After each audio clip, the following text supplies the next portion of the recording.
But let's move into the next topic. We're doing the age-old game of Pretender Contender. We're about 14 games into most of these teams' seasons, and we're trying to see who is an actual legit contender for either the playoffs or the NBA Finals, and who is just having a hot streak or playing some bums. And we'll talk about 6 teams, 3 from the Western Conference, 3 from the Eastern Conference. We got the Lakers, Milwaukee Bucks, Portland Trailblazers, Brooklyn Nets, Memphis Grizzlies, and Orlando Magic on the docket. We'll start off in Los Angeles. 4-game win streak for the Lakers. 8-6, 4 wins over the Blazers, Hawks, Kings, and T-Wolves. Dave, are the Lakers pretenders or contenders for the NBA Finals? Are they going to be able to represent the Western Conference in the NBA Finals, or at least get close to like maybe Western Conference Finals? You know, I'm surprising myself at this point in the season, and I'm going to say they are contenders. I think that this team, and I know it's weird because I was staunch, like, let's have honest and realistic expectations. They're a 5 through 8 seed in the West at best. Like, come on. But the more I watch this team and the more I see out of LeBron James and this young core, I really like what I'm seeing. The big thing for me is obviously the growth and development of Josh Hart, who's been playing above his potential, which at the end of last year, I was like, okay, he's a legit player. He's solid. He's good. He comes in this year and he's D'ing up 1 through 5. Like he's a solid guy who can play solid defense across the board. His 3-point shot's consistent. He's exactly what you want out of a current day wing. And Kuzma's able to give them all the points they need as a secondary scorer. Really, I don't think this team has even clicked at their best yet. Obviously, you mentioned Rondo's hand injury. Lonzo's shooting is not quite where it needs to be. No. So he's honestly he's a liability still. Well, with that being said, flashes too, because I mean, you look at last season and his percentage is up. I mean, it went from 30% to 38%. Right. And there's sometimes where it looks like it's absolutely effortless, and he just steps in. Oh my God, like UCLA days where he steps in and just hits a jumper, and he changed his shot formation a little bit as well. And then there's times where he doesn't even come close to hitting the rim. Yeah. So I don't understand where the consistency is lacking in him. Obviously, he's still only in his second year, but it's concerning seeing not a fully consistent shot from Lonzo yet. Right. Right, I absolutely agree. And it's he and Brandon Ingram, the two guys who we expected to take the biggest steps this year. And Ingram obviously has been struggling a little bit to find his placing next to LeBron James. That's the most concerning thing for me. Because we watched B.I. be like a point guard at the end of last year with Lonzo being out. And he had some great success there. Ball in his hand, he can create, he can facilitate. He's got great length on defense. But this year, without that ball in his hand consistently, he looks a little lost on offense. I don't think that we've quite seen what they can do when they can gel together. So that's why I think going into this year, pretty low expectations, 5 through 8. Seeing them go on this winning streak and seeing LeBron James just passionate, get after it, and get these young guys engaged, I've got to believe that the West, with as wild as it is, they've got a puncher's chance. I see, and you're right about, Josh Hart. You're right about Rajon when he's been healthy. JaVale as well. I didn't even mention JaVale. That's got to be one of the best pickups in free agency we've seen this year. And I'm extremely concerned about Lonzo and Brandon Ingram because, again, they haven't found their spots as well. And if they start winning, and they're winning in ways that they're not involved, then why would they change it? Because if you're winning and you have LeBron James on the team, why are you going to change that just to help these guys? Why wouldn't you dangle those guys out there? That's another thing, too. So, you look at Brandon Ingram, he's taking less shots from last year. Obviously, kind of makes sense because they were a bad team last year. You want to get those guys reps, but also he's not getting quality looks. He's not getting the looks that you said are going to be beneficial to his game. Well, he's not a catch and shoot player. And he is a creator. When the ball is in his hand, he can find his own shot.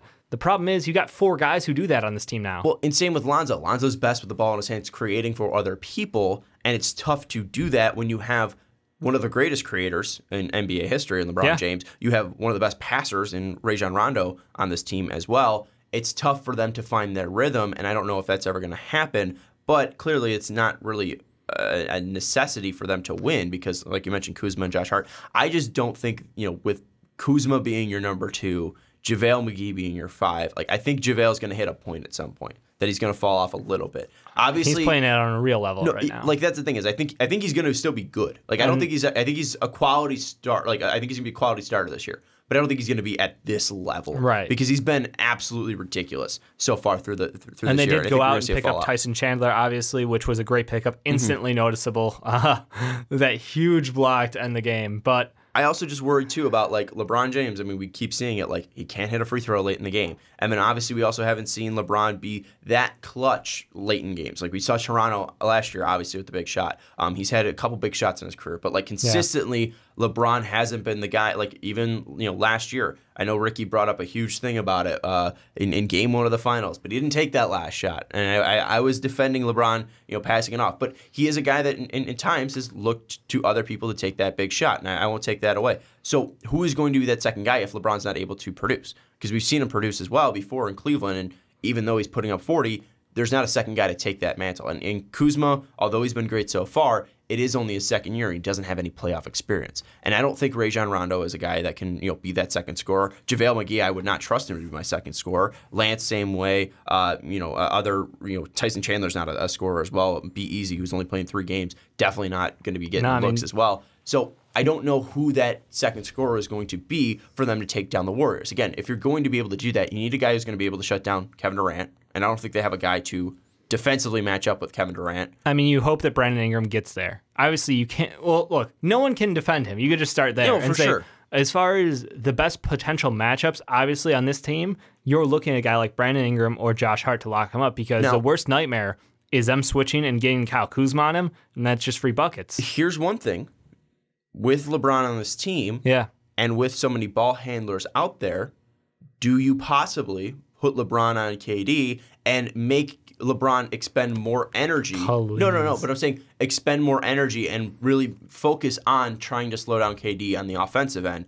Because you have so many guys that can create, maybe LeBron just turns into a guy who, is trying to have others create for him and work off ball like we saw him try to do. Like not be a guy who's literally walking up, waiting 10 seconds of the shot clock and then attacking like he was last year. So maybe we see a different change in his game because obviously what has been happening over the past 2 years has not been working for LeBron taking down these Warriors. And I don't think there's a guy outside of LeBron physically that could possibly slow down Kevin Durant. And we know that LeBron's fallen off defensively, but we also think that he's fallen off because he's not giving enough energy. So what if he gives enough energy if he can be that guy? So that's the only thing that I would throw out there. I don't think there is a guy, even if B.I. and Josh Hart are two, can't slow them down. Yeah. The only guy that I could think possibly could slow him down is LeBron, but obviously that's going to need to see big step ups in other players on this Laker team. I just don't think they have enough talent on this team to take down the Warriors. That's why I think they're contenders. And just to wrap that, as far as the matchup, pretenders. You're saying pretenders. Pretenders, not contenders. I think they are contenders because I don't think they have enough talent to take down the Warriors. My bad. Fair enough. Thank you for clarifying. I was thinking con artists. Oh. I think they're pretenders. Yikes. My bad. I do not think they're going to go to the NBA Finals. I do not think they're going to be competitive if they do play the Warriors in the Western Conference Finals. I think if they do play the Warriors in a series, you will see LeBron playing lazy man defense against Draymond. Like he gave Draymond all the space in the world and was like, look, if you guys want to beat us with Draymond taking volume shots from the outside, be my guest. I'm gonna take my breath. I'm gonna get my breath back on defense, and every couple plays, I'll lend a hand when I need to. But that's the best strategy for LeBron. You save him for his offensive game. He's a savant on offense. You let him do his thing. You pass setup. But I agree, they need that second guy to step up. But if they have guys like Brandon Ingram, who is compared to the next Kevin Durant, at least physically, and we have Kyle Kuzma, who's dropping 20 comfortably as a rookie. JaVale McGee, who's dropping like 18. Like, I think if there is enough, and Rajon Rondo can create, Lonzo can create. Like, I know if offensively it seems like they're more talented than they should be more talented than the Cavs were last year. So that's why maybe I'm thinking you could possibly expend more energy if you are LeBron defensively on KD. That's the only thing I'm throwing out. Maybe. I'm not hitting the no button yet because, again, we haven't seen the best out of this team yet, and I think we're going to get some more time for them to mesh and find the right rotations. That's the biggest concern is Luke Walton on this team finding the right combination of players and the right matchups throughout the season. So I'm saying contender still. I'm still locked in. I don't see there's enough talent, and maybe they make a move. Maybe they do trade there's Alonzo always early, a chance, or Brandon Ingram. But I mean, what do you think they need? Like, is it second scorer? They need a two-way player. They need that second scorer, and I don't know where exactly you're going to find it right now. I don't need a name right now. But yeah, I would assume that if they're trying to make this a short term, like we need to compete this year. If we get to the All-Star break, like 2 weeks before the All-Star break, and they're looking like they're a top 4 seed in the West, that might change some expectations. But you're saying two-way wing.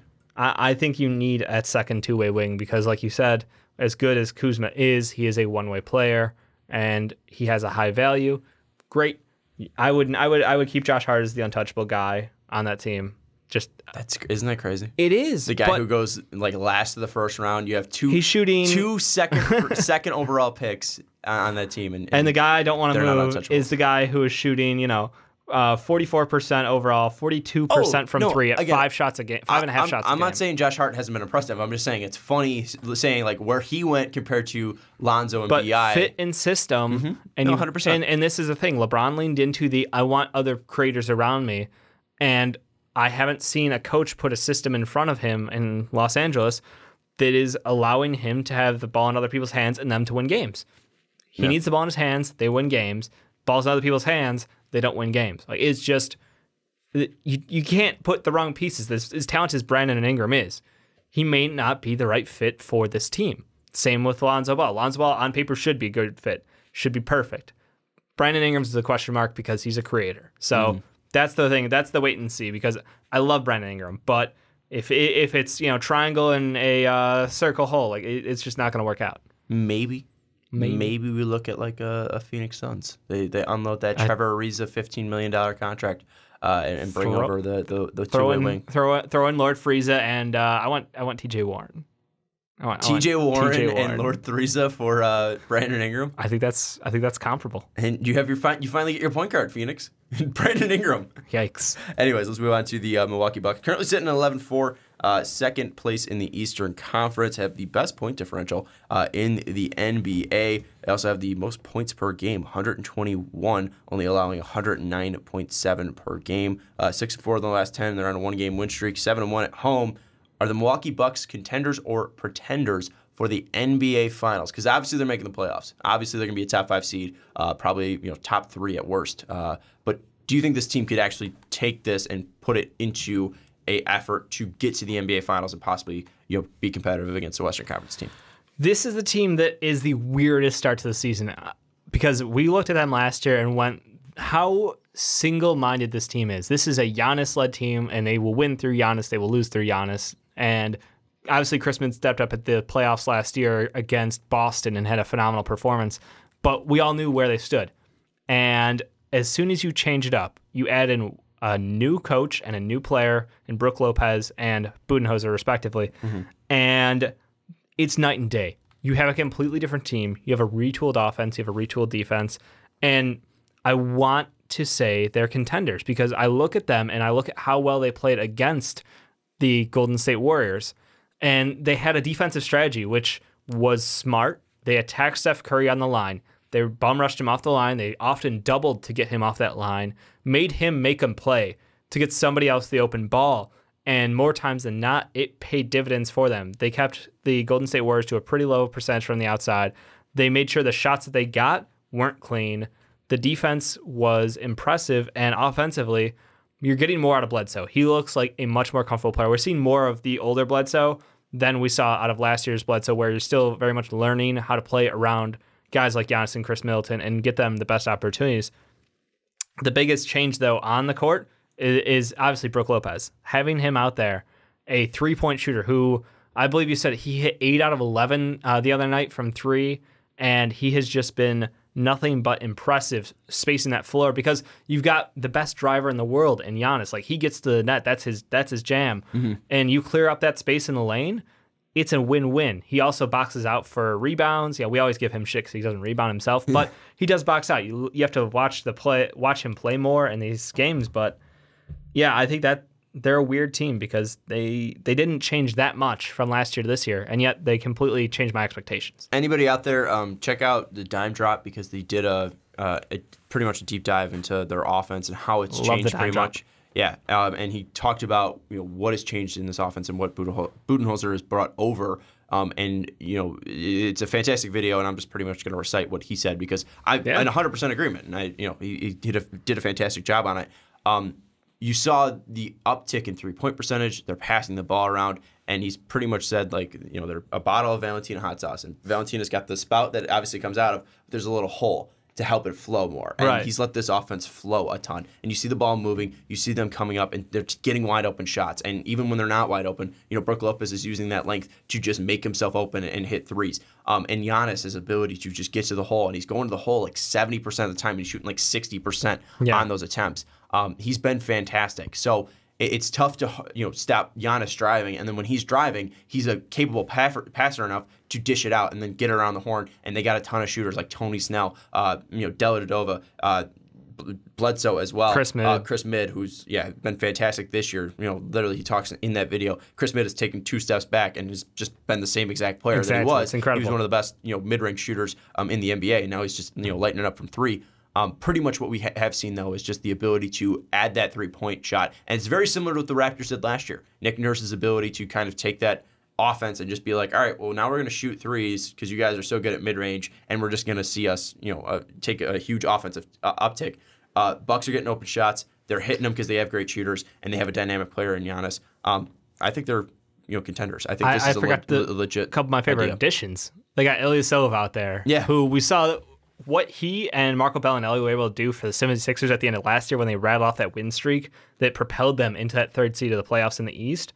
His spacing, critical. And Dante DiVincenzo, like a great pickup for them in the draft.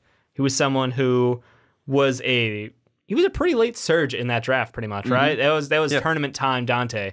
And what he's been able to do, both of them fantastic. So, no, it's couple of really smart additions to fit a better scheme for this team, and the results it's day and night. Yeah, 100%. And I think this is legit. I mean, we saw last year with what Toronto did to their offense, and it was legit. I mean, obviously we see that carry over. They obviously had Kawhi, and we haven't seen any hiccups in Toronto, and I don't think it's going to change for Milwaukee. I mean, the talent's there. They have a star in Giannis, and they have a lot of role players that fit this system. And Budenholzer took and this is again from Jay Kyleman on the Dime Drop. He took a very less talented team in the Atlanta Hawks to 60 wins. And team basketball. This is going to be team basketball, and this is going to lead them to 60 wins. And I think they're going to be very competitive, in a 7-game series again. Against the Toronto Raptors is going to be even more fun, because we saw that like 2 years ago, and we were like, this kind of sucks. It's just Giannis versus the Raptors. Getting smoked. But now it's going to be a legit series. It's going to be fun to watch. And obviously we don't want to count out Boston, Philadelphia, Indiana as well. But they have a legitimate claim to the top of the East right now. And I think they will be favorites in probably against Indiana, Philadelphia, and then Boston. We'll obviously see how they work out. I don't know. We'll see how they work out against Boston works out throughout the season. But I think that Milwaukee will be favored against most teams, and even if they're not against Toronto, they do have a it's just a matchup nightmare, and having a great coach. Obviously, we saw the advantage just kind of having. It makes Jason Kidd look even worse. Oh yeah, just for sure. Yeah, he's garbage. Let's move into the next team. It's Portland Trailblazers, 10-5. None of us, Ricky, you or I, had them in our playoffs, and currently they sit, I think, 3rd in the Western Conference. We were wrong. Right. Shocker. Where they finished last year. We were wrong, but also, I mean, I think they're only like two games or something like that ahead of 8th place. So what do you think about Portland, contender for making the playoffs this year? I've got Portland. I'm still on the negative. I still need to see it. They have some really concerning... When they lose to the Lakers, obviously that's a problem. But now both times they've played the Lakers, I should say 2 out of the last 3. They've lost to the Lakers. A little disappointing. And then obviously the retooled Minnesota Timberwolves most recently. And that was honestly the most disappointing one, because I look at Minnesota as a team where they were struggling to find who they are as a team. They obviously just lost their best player in Jimmy Butler, and they lose to a team obviously with Cat performing back to what we had all hoped Cat could be. Wiggins doing pretty good, and obviously Rocco, Dario, the additions they have there. So they do have some good wins. I'm not going to take any credit away from them. They've had a really hot start to the season, but they've also had an incredible play out of Dame. He's playing like an MVP. He's like, number 3 right now in MVP rating. Like, he's right at the top. Incredible start. CJ's doing good. I just don't know this team can keep it up. I think this is a team that will struggle midseason. I know last year they had some struggles where they had a bad stretch, and it was honestly just it's a team where I'm not going to trust them until I see it more consistently. Yeah. It's that easy. I think I will say that they're contenders just because, and this is the fact that I think they can be the 8th seed. pretty much. Like I think okay, so for them it's just in the playoffs, right? Yeah, this is just who, you know, if they're making the playoffs. Like I think that Houston's going to get back into the playoffs. Utah's going to get back into the playoffs. But I think if they're kicking out teams, it's going to be like the Clippers and Memphis. I don't think that they're. I mean, maybe San Antonio as well. But like looking at it, I think they're going to have more consistency. And another thing too is there are ways for this team to work, and it's just passing the ball around, and it's not Dame playing hero ball. Because when Dame's not playing hero ball, he's been fantastic. You look at in wins, what his splits are. He's making 8 shots a game and at like 16.9 attempts per game. In losses, that goes to 9 shots made, but then 22 attempts. He's shooting 47% in wins compared to 39% in wins from the field. He's shooting 40% from three in wins, and then 28% from 3 in losses. And then you look at the point differential. He's only scoring 23.7 points in their wins, and then 29.6 in their losses. So a lot of this is just dealing with how this team is working, and if they're passing the ball around, they're being efficient and they're being smart and playing team basketball like we see with Minnesota or Milwaukee. I think this team can be a playoff team. I think they can be, more talented and show out more than maybe San Antonio, because San Antonio so far has just been the DeMar DeRozan show. Well, yeah, LaMarcus has been really depressing there. Yeah, and obviously injuries kind of crippled that team. In Houston, 6-4, 3-game win streak, but also we saw them not be absolutely great. Maybe that changes. We expect that too. But even Utah, they've been super down this year. So I think that Portland does have a shot to at least contend for a playoff spot. I see that. Here's a stretch of games I want to read off for you. Starting Saturday, December 8th, they go Timberwolves, Rockets, Grizzlies, Raptors. That's rough stretch. And then you go Clippers, playoff team right now. We'll see where they're at. Back to Grizzlies, Jazz. You get the Mavericks, Jazz, Golden State, Philadelphia. That's a stretch of games that will define the season. For sure. And that's Ricky and I talked about this last week with the Sacramento Kings and how the month of November was just a landmine. It's just filled with landmines. Like that is a season definer stretch for the Kings, and this is a season defining stretch for the Trailblazers. This is where they're going to go up against the most potential playoff teams in back-to-back series, and even in one of this, it's just back-to-back games against Golden State. So there is the make it or break it time. I'm going to hold my answer. I'm going to say they're pretenders until I see that stretch of games. That's totally fine. If they come out the other end of that smelling like roses, I'm in. You've proven your point to me. You got it. I always will underestimate your wings. I'm sorry. Yeah. They are good, not great. And also, you look at that, and they just let LeBron have a season high in 44. Yeah. They didn't have an answer for LeBron that night. Obviously it's tough. He's the best player in the NBA, but also you have to do something to slow him down. Mm-hmm. And so we'll see what Portland does. Real quick, we'll finish off the last 3 teams. We got the Brooklyn Nets currently sitting at 7-9.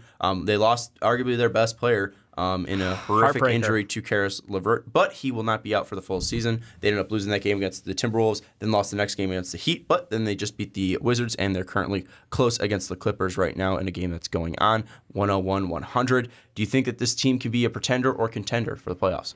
They are most surely a pretender now. Karis was that good to me. Like, D'Angelo Russell is the hot cold man. He literally has no consistency to his game. When he's great, he's on. Other times he just looks like a sad chucker out there. We all pinned him to be this is a breakout year. He could be a superstar. He could be an all-star in the weak East now. It's all laid out for him, I don't think any of us said that on this podcast. No, but I'm hyping into the Reddit. I'm sorry. But no, I look at the East and I say they should be able to make the playoffs. They absolutely should be. But I'm saying because of the injury to Karis, we won't see them be able to get there. They had such a unique setup with Dinwiddie, D'Lo, and Karis out there all being ball handlers, and taking away Karis from that, because not only was he a great ball handler, he was a two-way player. He was efficient as far as shooting, which is just money. And they're going to lose out. The East is close. It's so close. I think this year, it's going to be similar to how the West finished last year, where 3 through 8 was literally a matter of 2 games, 3 games. The East will be similar, just with 500 records instead of above 500 records. That's why I think that they will have. You think they're going to eke in? Ability to week in. I think that I'm pretty sure LeVert. It's going to be they're saying his potential to come back in the calendar year of 2019. Yeah, during this NBA season. I think it's 3 to 5 months. Yeah, is the expectation. And I mean, the East is horrible. Like, you look at who they're above right now, they're better than Washington. They're better than Chicago. They're better than New York. They're better than Atlanta. They're better than Cleveland without Karis LeVert. So I think that they can get wins against those teams. And then you look at the teams above them, I think they're better than Orlando. Charlotte's going to be tough because you're going up against Kemba. And then Detroit, that's going to be a bloodbath as well. But I think like there could be an argument that they are the 8th best team in the East. And that's not saying much. But I don't think Washington's playing to their potential right now. They've got so much more talent than But Brooklyn talent doesn't mean anything when you have this terrible of a locker room and this horrible of a coach. Name the coach. It's Scott Brooks. There's no way. They're better than Washington. So I say that they're contenders. I think they'll make it into the playoffs. Yeah. Even the with Heat at 11 deep. I think that it's 11 deep in the East right now. Like that. Any one of those teams could make it. I don't want to count them out, but Karis' injury has scared the crap out of me. The only team that I would take them that like from Detroit, Charlotte, Orlando, Miami, Washington, Chicago, New York, Atlanta, Cleveland, the only team that I would say for sure is better than them is Miami. Other than that, there's no team that I can make that claim. That's for sure better than them. Okay. Maybe Charlotte. Those would be the only two teams that I would put them above. I hope I'm proven wrong. And if those two are above them, that still leaves a spot in the 8th. I think they're contenders. Let's move into two final teams. We'll make this quick. I know you love this team. Memphis, 9-5. They are in the playoffs right now. Contender, pretender. They're contenders. They're definitely contenders. What we've seen out of them this year. No. Get out of here. Mike Conley and Marc Gasol, healthy means playoff team. You added Jaren Jackson Jr. in there, who is not only one of the best defending big men in the league already, but he also can stretch the floor. How's that 3.9 fouls per game? Yeah, he's more. It feels like 5 every night. It feels like 5. I mean, he's averaging 4, so it's one off from 5. That's a big average. That's a big difference. Like every night, there's a chance he will fall out of a game. Like that's it. It's never easy on the ticker, but they've got talent. The weird thing is like Kyle Anderson is a total afterthought on this team. Yeah. He's the like nameless player out there hustling on defense, making great plays. Doesn't have a shot right now, but like they've got explosive talent on the bench for scoring. And I think that they've just got a great balance between vets and young talent. They've got it. They're going to be a playoff team. Book it. I called it to start the season. I'm calling it as we go. 100% pretender. You are relying on 2 veterans that cannot stay healthy to be your go-to guys. I mean, like, I get it. Marc Gasol played 73 games last year, but also he's played 59, 52. He would have played 82 last year. They just benched him because he was done. Yeah, and then Mike Conley as well. There's no faith that he's going to stay healthy at all. Coming off that injury, he's looked good, but that doesn't mean he's going to be good for a while. Here's the funny thing. He's not shooting well at all. His presence 40% on the from court, the field and 30% from 3. His presence on the court is that much of a game changer for this team that his shooting percentages aren't even close to what they should be, and they're still winning games. I'm not buying it for the full season though, because even if that doesn't go like continue, like if he still is like not shooting a high percentage, they're going to start losing games at some point. They get points elsewhere. That's the impressive thing with them right now. Memphis is good. Nobody's watching them. But they're a good team. Pretender in my mind. Orlando Magic, final one. Contender, pretender. Oh, all in on this. All in contender. Fuck them. This is a team without a point guard. Yeah, they're a horrible team. They're a horrible garbage team. I love all of Orlando Magic fans. All 12 starters. Especially the Mo Bamba fan that we have on Twitter that asks me every other game, how good is Mo Bamba? I love him. Vucevic is an all-star, right? No. I mean, you need someone. Stats, you need someone to score. It's disgusting. Okay. Also, look at their stats after like the first 14 games last year. Okay, like, this team's the best. They're shooting 60% shooting from from 3 as a team. I think, or something god awful. Yeah. I don't think it's gonna happen. I love the passion that Twitter Orlando Magic fans have. Legend of Bamba, shout out to you on Twitter. But like. I don't believe this at all. They're the only team in either the Western Conference or Eastern Conference Finals with a negative point differential in the playoffs, and that's Philadelphia has a 0.1 differential, Detroit has a 0.9 differential, Orlando's at a 4.1. They're negative 4.1. Negative 4.1. Yeah. Negative 4.1, which is worse than Brooklyn, which is worse than every team besides the Phoenix Suns in the Western Conference. Like, they are a bad team. They are like just a little bit better than the New York Knicks. Bad team, complete pretender, and I think some Orlando Magic fans would actually agree with me. But that's going to do it for Pretender Contender.